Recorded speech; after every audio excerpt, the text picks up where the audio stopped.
I think the model of kind of allowing people to worry as we get out to 2 years, 5 years, that across the economy, not that there won't be anything for humans to do, but that there will be enough disruption that will have a kind of labor disruption that is, not fundamentally different from what we've seen with previous technologies, but that operates faster. In 6 months, 90% of code would be written by AI models. You're saying that 90% of all code at Anthropic's being written by the model today? On many teams. Did you catch that? The CEO of Anthropic just said AI could disrupt employment much faster than previous technologies. That AI is already here, writing around 90% of Anthropic's code for developers. And perhaps most surprisingly, he argues that it doesn't necessarily mean that there will be fewer software engineers, because software engineers don't just write code. We're architects. We architect complete systems. We communicate with the stakeholders to transform their thoughts into actual applications. That's still going to be necessary, along with debugging the AI. And let's face it, if you know how to write code, you know how to prompt AI to write the code that you want it to write, to create successful applications that can be production ready. We just went to Claude and we said, I don't know, just kind of play around with the cluster and see if you can figure out what's wrong. And, Claude found this just super obscure bug. Under comparative advantage, if Claude is writing 90% of the code, what that means usually is you need just as many software engineers. You might need more because they can then be more leveraged. They can focus on the 10% that's editing the code or writing the 10% that's the hardest, or supervising a group of AI models. And so what happens is, you can just end up being 10 times more productive because the remaining 10% is now a complement to the AI system that's getting much better at what it's producing. I think Dario makes an important point here. AI is often discussed like it's some sort of distant science fiction technology. But the reality is, we're already using it every day.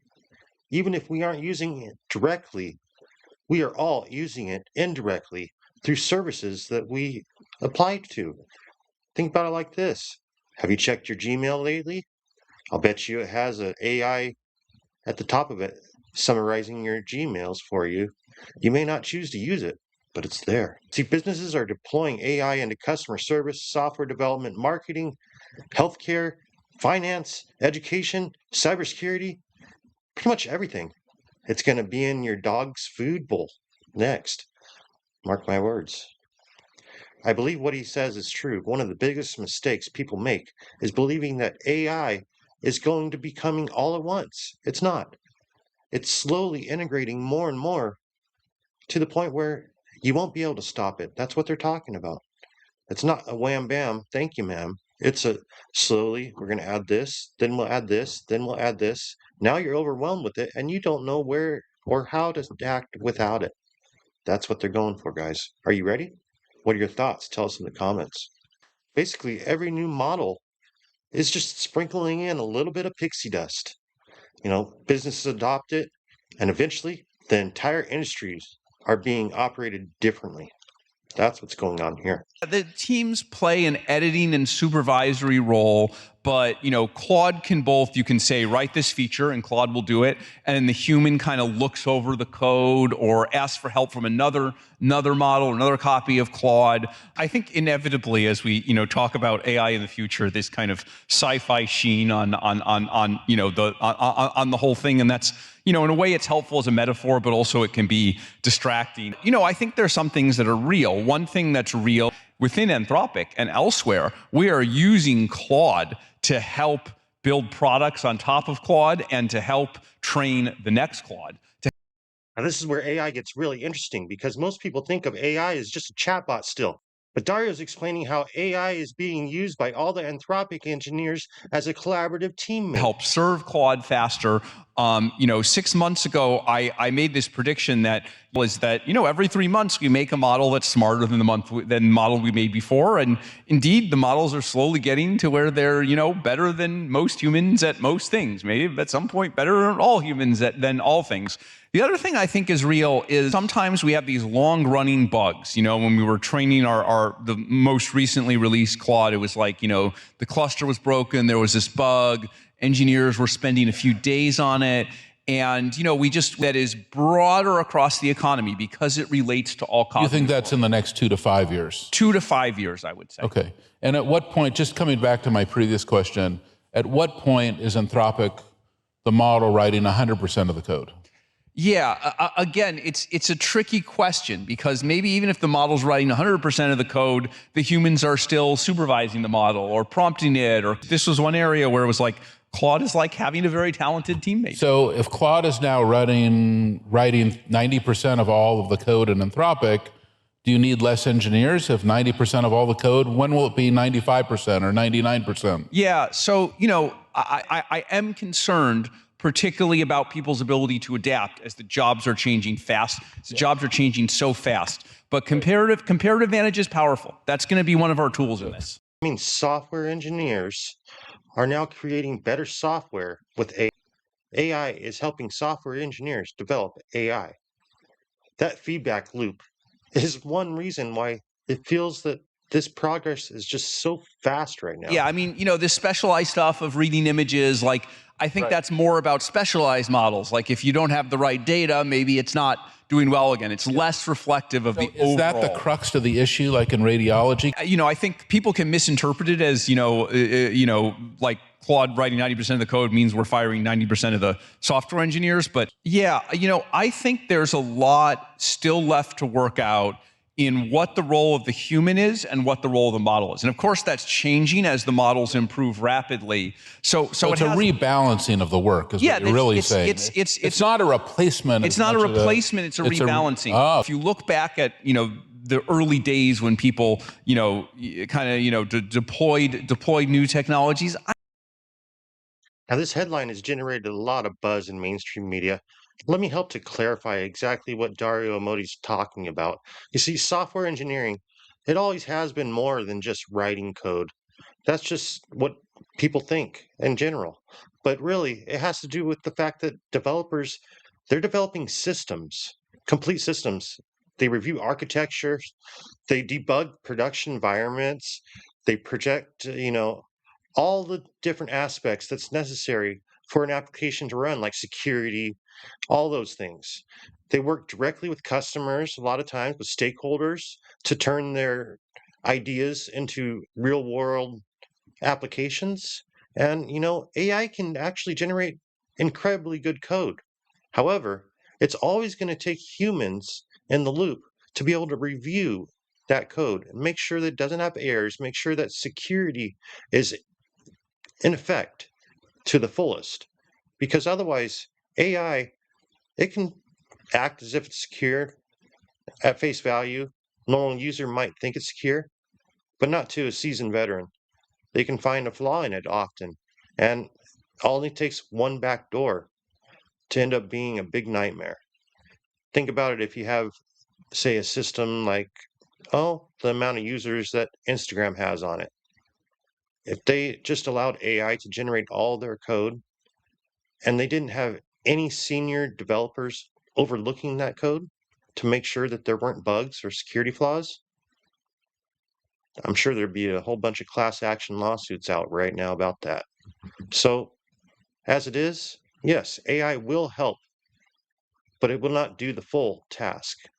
You have to have seasoned developers that can overlook that AI and overlook that code, make sure that it's secure and ready for production. Just the collaboration model needs to be worked out a bit more than it has in these practical areas. Code is good to point to, like, code happens so fast, right? Developers are early adopters, And so that cycle, we've gone through it in like months, right? You can see people talking in blog posts about, oh, what's the best way to use Claude Code? Do I want it to suggest and I make edits, or I write code and it makes edits? And these people riff off each other. And, over the course of 3 or 4 months, they work out what the best way to use Claude Code is. Every engineer has experienced bugs that seem impossible to track down at times. AI doesn't magically know the answer, but what it does incredibly well is analyze numerous amounts of code much faster than an individual engineer possibly could. It's able to analyze all the docs from the type of code that it's written and find the answer most times. I think AI assisted debugging is going to become one of the biggest productive gains that we've seen and we will see over the next several years. Like radiology is one where we saw these very interesting, studies where we just didn't see the accuracy of a radiologist. I think of the models as maybe a bit like a second opinion, right? Where you don't necessarily trust them alone. Just like if a doctor says something to me, I don't necessarily take that as fact. They're an expert, and they're often right, but they're not always right. I think that same thing is happening in healthcare and radiology, but because there are a lot of barriers in these industries, because they're high stakes, that process is working itself out much slower. As the models get stronger, then the collaboration may change to more distant supervision by the human. So it's very hard to say what will happen even 6 months from now. More supervisory roles. Instead of manually typing everything line by line of code, engineers will be more architects of sorts, reviewers, validators, and AI orchestrators, telling the AI exactly how to perform its duties and code writing, according to what the stakeholders' needs are. The fundamental difference is the workflows of 5 or 10 years ago are gone, yes. However, the agentic AI workflows of developers are here today and here to stay. But I think what you've said is a very accurate description of where we are now, as of as of Sonnet 4.5, which was the latest model released at, which is probably one of the best coders that we've seen, right? We have these benchmarks that are like, what fraction of, a random sample of GitHub PRs can this thing write from a description? And that's over the last year and a half, that's gone from like 5%, which was basically the thing can't code at all, to something like, 77%.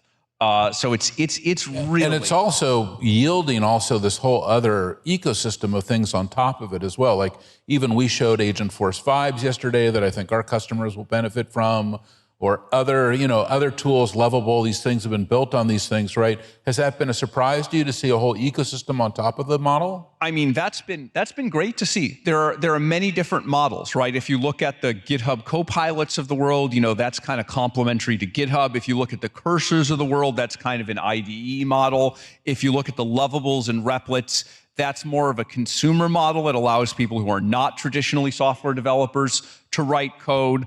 There's like Vercel is like a different way of looking at it. Augment Code, Windsurf. There's a whole ecosystem, and then there's the command line tools like Claude Code.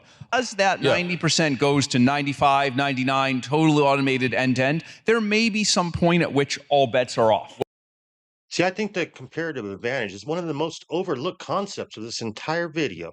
Just because AI becomes better at writing code, it doesn't automatically eliminate software engineers. As I said, software engineers, we're needed for a lot of things other than just writing code.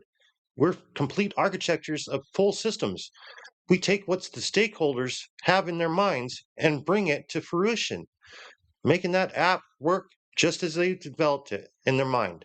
You see, historically, every productivity breakthrough has often allowed businesses to build more products, solve bigger problems, and create entirely new industries at the expense of eliminating the old workers. That doesn't mean they didn't bring in new workers to operate those systems. And I believe that's exactly what's happening right now as we speak. If you guys don't know about AI yet, you need to learn more about it, and how you can do so is by clicking the link in the description. I've developed 18 courses on AI, machine learning, deep learning, and robotics to help you get ready for the AI revolution.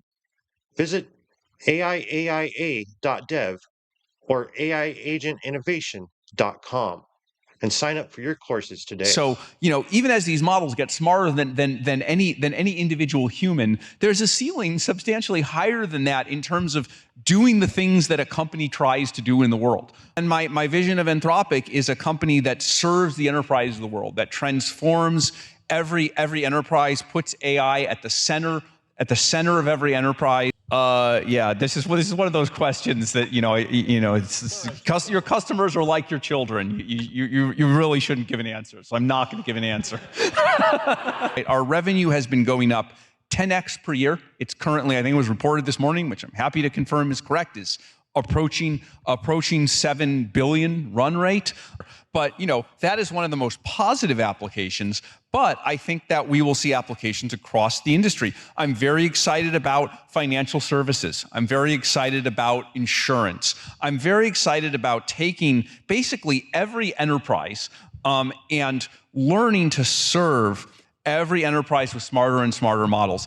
Fantasized out, and now it's not 2025, but it's 2030. And, where's Anthropic? What does it look like? Forget about all the other companies and all the other competitors, whatever, nobody cares. Where's Anthropic 5 years from now? What's your dream? What's your big dream? That's gone up 10x a year for the last 3 years. It can't continue like that for much longer, of course. We look at these tough diseases like cancer, like Alzheimer's, various kinds of metabolic disease. I just think AI is the right thing to cure them. And so I think of all the work we can do working with pharmaceutical companies, working with scientific research institutions, and working with the healthcare system to kind of enact it out. I am perhaps most excited about what it can do for curing diseases. People to write code end to end, like allowing non-coders to write code. It totally makes sense once I see it, and it's doing really well as a business model. But I just, when I was conceptualizing, the Which model, product do you love the best? I think it's too early to say, what's going to be the winner there, or even if there is one winner. It's just possible there's just different things that work for different people. Which one is the one that I most did not expect? I think the model of kind of allowing, I think the potential is very large, but I think even more important than that, or perhaps even necessary to that success, we want to be known for, the company that is trustworthy, the company that behaves responsibly, the company that has a reputation for, doing what it says, saying what it does, and building products that are trustworthy. That if you build on us, you won't get any surprises. You won't get anything crazy. You won't get the model, saying it's Hitler. You won't get all kinds of. You won't get all kinds of crazy stuff. And I think that's very important to us, being good stewards of this. Are there certain companies that you're trying to imply that might be? None whatsoever. There's an entrepreneur down in Palo Alto. None at all. I don't know what you're talking about. Okay, I see. That's a certain letter in the alphabet. I have no idea what you're talking about. Okay, well, it's before the letter Y. Sorry, I still don't know what you mean. Just give us a vision of what's happening with these data centers right now. What are we going to see in the next few years with these data centers? And how do you think about it as an entrepreneur who's going to need data centers to grow? Who will you go to? How will you do it? Will you build your own? Will you just continue to partner? What is your plan? There is going to be an enormous need for compute for all the reasons that that we've laid out, right? The scaling laws suggest that we're going to need more and more compute to train smarter and smarter models, and then as the revenue goes up, we're going to need to serve more. We're going to need to serve more of our models. So when that revenue is not 7 billion but 100 billion or more, and when model training requires millions of chips, we're going to need many gigawatts of power to train the models. So we're trying to secure that power basically wherever we can. All this data center stuff is spending money, right? I think the thing that's most important is making money. And so this is why I focus on, the revenue and the actual work that we're doing with businesses. Anthropic is growing faster than any other company in this space. The revenue is growing faster. When the press focuses too much on the building of the data centers and deals to build data centers, some of these deals seem a little bit fishy. They seem like there may be double counting. And I also worry, again, Deals are you talking about? I don't know what you're talking about. I have no idea. And Who is double counting? These are all public companies. We're going to want to know who's double counting. I don't know. I don't know anything more than What you. about the ones who are doing triple counting? I don't. There might be some of that too. Oh, wow. All right. I don't know. And thanks for watching. Be sure to like, subscribe, and share the video with friends so that they know exactly what's going on in the future of AI as well. We'll see you next time.